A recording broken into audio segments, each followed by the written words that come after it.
Amis breakeuses, amis breakers, bonjour. Une vidéo concernant la vulgarisation des termes et notamment pour revenir sur le petit tableau Excel que je vous ai conseillé pour la gestion des cartes. On m'a demandé de revenir plus en détail sur chaque colonne et quelles sont leurs importances et du coup d'évoquer quelques termes notamment entre c'est quoi une insert, c'est quoi une parallèle. Donc j'y reviens, pareil on est au niveau débutant, les experts vous n'apprendrez pas grand chose aujourd'hui, mais il me paraît important qu'en début d'une collection, d'essayer d'avoir les bons termes. Alors, sur mon tableau Excel, j'ai débuté bien entendu par les années. Pourquoi les années? Parce que les années indiquent les séries, et chez Panini notamment, mais on avait d'autres marques aussi, on verra après, les années déterminent un petit peu le look des cartes. Donc c'est important de répertorier ces cartes par année, parce que pour les collections, vous y retrouverez beaucoup mieux. Je vais vous donner des exemples. Aujourd'hui, je vous montre un peu des cartes aussi, hein. Donc là, par exemple, on a du Contender. Ça, c'est une certaine année de Contender. Et je vous montre une année en parallèle différente. Voilà, on est toujours sur de la Contender. On est sur le même type de carte, mais on n'est pas sur la même année, sur le même joueur. Voilà, donc commencer son tableau par les années me paraît logique. Pourquoi ensuite, qu'en colonne 2, préciser la marque? Je vous rappelle, hein, pour ceux qui ont 15 ans et qui attaquent leur collection, qu'avant, il n'y avait pas que Panini sur le marché, hein, notamment Upper Deck faisait des cartes et continue d'ailleurs à en faire, hein, pour d'autres championnats. Donc c'est important aussi de répertorier, notamment si vous avez des cartes un petit peu historiques, un petit peu vintage, de répertorier la marque des cartes, c'est important. Ensuite, la colonne, le type de carte, donc ça c'est les collections, hein, les collections, ça a aussi une certaine importance, ça détermine aussi un certain prestige. Je vous ai montré du Contender tout à l'heure. Je vais vous montrer du Prestige, c'est ce qu'elle allait dire. Voilà, ça c'est une carte Prestige.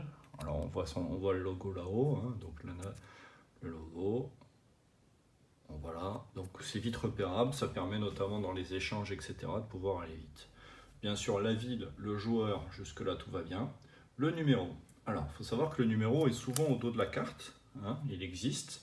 Et vous avez les 7 listes qui existent, qui sont trouvables sur Internet, où vous pourrez trouver le numéro des cartes. Donc ça, c'est important de, de noter à chaque fois son petit numéro de carte. Ça permet de gagner du temps et si vous voulez faire une vérification, c'est important.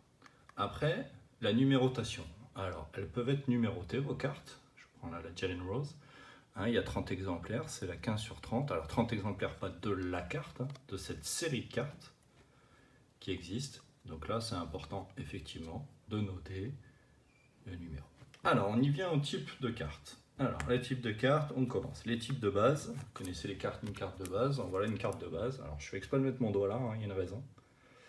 Et cette carte-là, c'est une carte de base, la collection, et rookie. Donc, c'est une rookie card. Donc, je vous rappelle, hein, c'est celle qu'on recherche, parce que les rookie cards, il n'y en aura qu'une, entre guillemets, par an. N'empêche qu'on pourra avoir ce joueur sur plusieurs années, c'est absolument pas gênant dans une collection. On peut avoir des belles choses aussi, hein. Être collectionneur, c'est aussi collectionner des choses qui nous plaisent, tout simplement. Ok, donc ça, c'est une rookie card. Ok, vous avez les cartes avec les autographes, qu'on appelle des autos, ou les signatures. Bon, on appelle ça plutôt les autos, c'est facile. Vous avez les cartes jersey. Donc ça, une jersey card, ça se présente comme ça. Bon, souvent, c'est du game worn, hein, c'est-à-dire que le morceau de tissu que vous avez à l'intérieur, c'est quelque chose qui a été porté sur le joueur. De toute façon, c'est indiqué souvent au dos des cartes, Game Worn Guaranteed, avec mon accent anglais magnifique, The Enclosed Game Worn Material. Vous voyez, ça, c'est du jersey. Voilà. Vous avez du jersey auto, donc la même en jersey et autographié. Alors, là où ça se complique, c'est sur les séries insert. C'est quoi un insert? Un insert, c'est une série spéciale dans les séries. Donc là, par exemple, j'ai une Donruss. Ok, donc ça, c'est la série. Et dans les Donruss, il y a une série qui s'appelle Take Off. All Clear for Take Off. Ok, et ça, dans cette liste, vous le retrouvez. Donc ça, c'est une carte qu'on appelle un insert.